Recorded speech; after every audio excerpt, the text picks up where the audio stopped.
भगत जी शिवनाथ जी बेटी ना जाए भगत जी शिवनाथ जी बेटी ना जाए भगत जी शिवनाथ जी बेटी ना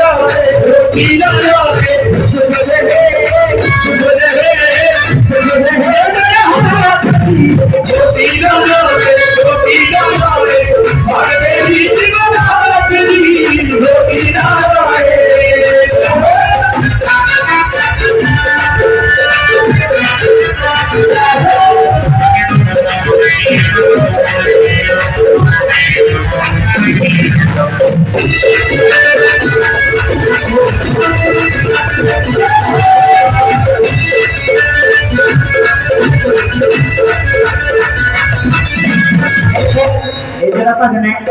ये मां पार्वती को तो भोले शंकर जी नहीं है काफी जो मैं बताया होता नहीं पता सी भोले शंकर महाराज कैसे सारा दिन भी कैलाश पार्वती ने जोग दे नाल ब्याह हो गया बड़ा मां कह रही थी वो जिस दिन से ले जाके आई जिस दिन से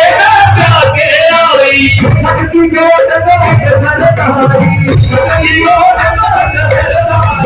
जिस दिन से जाके आई शक्ति जोत